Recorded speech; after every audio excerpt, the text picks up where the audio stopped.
നമസ്കാരം കൂട്ടുകാരെ, എല്ലാവർക്കും വീഡിയോയിലേക്ക് സ്വാഗതം. നമ്മളിന്നൊരു അടിപൊളി മീൻകറിയാണ് വെക്കാൻ പോകുന്നത്.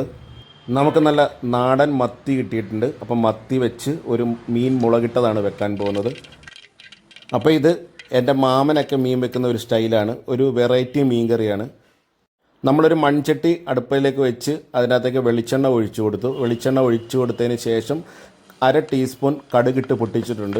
കടുകൊന്ന് പൊട്ടി വന്നതിന് ശേഷം ഇതിൻ്റെ അകത്തേക്ക് പെരുങ്കായം എന്ന് പറയുന്നത് നമ്മുടെ കട്ടക്കായത്തിൻ്റെ ഒരു ചെറിയ പീസ് ഇട്ട് കൊടുത്തിട്ടുണ്ട്. അതിന് ശേഷം ഒരു 1/2 ടീസ്പൂൺ ഉലുവയും കൂടെ ഇട്ട് കൊടുത്തിട്ടുണ്ട്. കായമൊക്കെ നന്നായിട്ട് മൂത്ത് വരുമ്പോൾ നമുക്ക് തവി വെച്ച് ഇങ്ങനെ ഒന്ന് പൊട്ടിച്ച് കൊടുക്കാവുന്നതാണ്. ഇനി നമുക്ക് ഇതിൻ്റെ അകത്തേക്ക് പൊടികൾ ചേർത്ത് കൊടുക്കണം. പൊടികൾ ചേർത്ത് കൊടുക്കുന്നതിന് മുമ്പ് ഗ്യാസിൻ്റെ ഫ്ലെയിം സ്വിച്ച് ഓഫ് ചെയ്യുകയോ അല്ലെങ്കിൽ ലോ മോഡിൽ ഇടുകയോ ചെയ്യണം. അതിനുശേഷം നമുക്കിതിൻ്റെ അകത്തേക്ക് പൊടികൾ ചേർത്ത് കൊടുക്കാം. നമുക്കൊരു 1/4 ടീസ്പൂൺ വറുത്ത് പൊടിച്ച പെരിഞ്ജീരകപ്പൊടിയും 1/2 ടീസ്പൂൺ മഞ്ഞൾപ്പൊടിയും ഇതിൻ്റെ അകത്തേക്ക് ഇട്ട് കൊടുത്ത് 1 മിനിറ്റ് ഒന്ന് സോട്ട് ചെയ്ത് കൊടുക്കാം.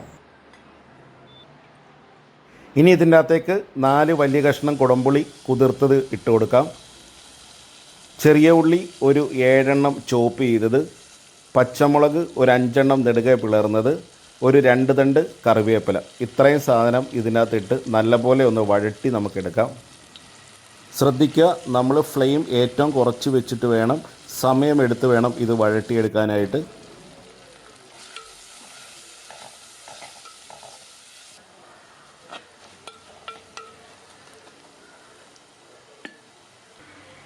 ഉള്ളിയൊക്കെ നന്നായിട്ട് വഴന്ന് വന്നിട്ടുണ്ട്. ഇനി നമുക്കിതിൻ്റെ അകത്തേക്ക് പൊടികൾ ചേർത്ത് കൊടുക്കാം.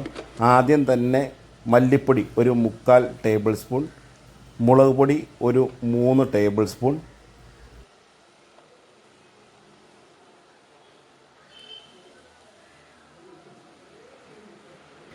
മുളക് പൊടി മല്ലിപ്പൊടി ഇട്ട് കൊടുത്തതിന് ശേഷം നമുക്കിതിൻ്റെ അകത്തേക്ക് ഒരു 1/2 ടീസ്പൂൺ വറുത്ത് പൊടിച്ച കുരുമുളക് പൊടി ഇതിൻ്റെ അകത്തേക്ക് ഇട്ട് കൊടുത്ത് ലോ ഫ്ലെയിമിൽ ഒരു 2 to 3 മിനിറ്റ് നമുക്ക് ഇതൊന്ന് മൂപ്പിച്ചെടുക്കാം.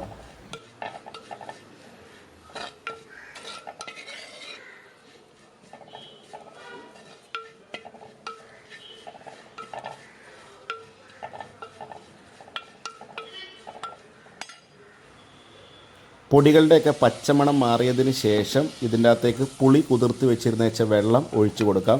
ഇനി പുളി കുതിർത്ത് വെച്ച വെള്ളം ഇല്ലയെന്നുണ്ടെങ്കിൽ ഒരു 1/4 കപ്പ് വെള്ളം ഒഴിച്ചു കൊടുത്ത് 1 മിനിറ്റ് ഈ പൊടിക്കകത്തേക്ക് ഇട്ടൊന്ന് സോട്ട് ചെയ്യണം. അപ്പോൾ പൊടികളുടെ എല്ലാം പച്ചമണം എല്ലാം മാറി കിട്ടും.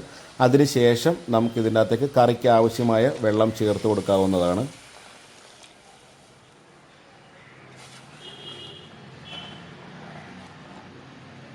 ഇനി നമുക്കിതിൻ്റെ അകത്തേക്ക് ഒരു 1/2 ടീസ്പൂൺ ഉപ്പ് ചേർത്ത് കൊടുക്കാം. ഉപ്പ് നമുക്കിത് പോരായ്മ ഉണ്ടെന്നുണ്ടെങ്കിൽ പിന്നീട് ബാക്കി ചേർത്ത് കൊടുക്കാവുന്നതാണ്.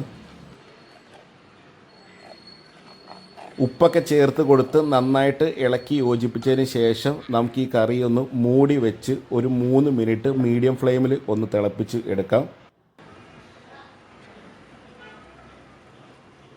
കറി നന്നായിട്ട് തിളച്ച് വന്നിട്ടുണ്ട്. ഇനി ഇതിനകത്തേക്ക് വെട്ടിക്കഴുകി വെച്ചിരിക്കുന്ന മത്തി ചേർത്ത് കൊടുക്കാം.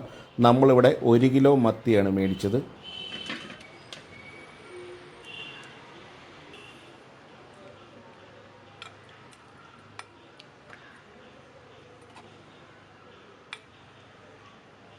മീനിട്ട് കൊടുത്ത് ചാറുമായി നന്നായിട്ട് യോജിപ്പിച്ചതിന് ശേഷം നമുക്ക് മൂടി വെച്ച് ഒരു 5 മിനിറ്റ് മീഡിയം ഫ്ലെയിമിൽ കുക്ക് ചെയ്യാം. ഒരു 5 മിനിറ്റ് കഴിഞ്ഞ് മൂടി തുറന്ന് നോക്കിയപ്പോൾ കറി നന്നായിട്ട് തിളച്ച് വന്നിട്ടുണ്ട്. ഇത് മത്തിയൊക്കെ ആയതുകൊണ്ട് പെട്ടെന്ന് വേവുന്ന ഒരു മീനാണ്. അതുകൊണ്ട് തന്നെ ഇതിൻ്റെ അകത്തേക്ക് തവിയോ സ്പൂണോ ഒന്നും ഇട്ട് ഇളക്കരുത്. പകരം നമുക്ക് ചട്ടി 2 സൈഡിൽ നിന്ന് പിടിച്ച് കറക്കി കൊടുക്കാവുന്നതാണ്. ചട്ടി നന്നായിട്ട് ഒന്ന് കറക്കി കൊടുത്തതിന് ശേഷം നമുക്കിതിൻ്റെ ഉപ്പും പുളിയൊക്കെ ഒന്ന് നോക്കാം. എന്തെങ്കിലും കുറവുണ്ടെന്നുണ്ടെങ്കിൽ നമുക്കിപ്പോൾ ചേർത്ത് കൊടുക്കാവുന്നതാണ്. അപ്പോൾ നമുക്കിവിടെ ഒരു ഇച്ചിരി ഉപ്പിൻ്റെ കുറവുണ്ട്. അതുകൊണ്ട് തന്നെ നമുക്ക് ഒരു 1/2 ടീസ്പൂൺ ഉപ്പും കൂടെ ഇതിൻ്റെ അകത്തേക്ക് ചേർത്ത് കൊടുക്കാം.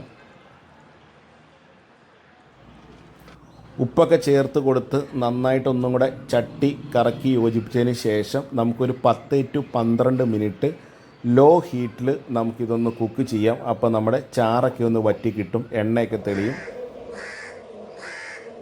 10 മിനിറ്റ് നമ്മൾ ലോ ഹീറ്റിൽ കുക്ക് ചെയ്യുന്ന സമയത്തും ഇടയ്ക്കിടയ്ക്ക് ചട്ടി ഇതേക്കൂട്ട് കറക്കി കൊടുത്തുകൊണ്ടേയിരിക്കണം.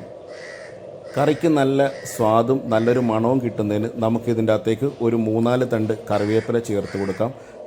ഇനി നമുക്ക് ഫ്ലെയിം ഓഫ് ചെയ്യാവുന്നതാണ്. മീൻകറിയൊക്കെ ഒരു ദിവസം വെച്ചതിന് ശേഷം എടുക്കുക എന്നുണ്ടെങ്കിൽ അതീവ രുചിയായിരിക്കും.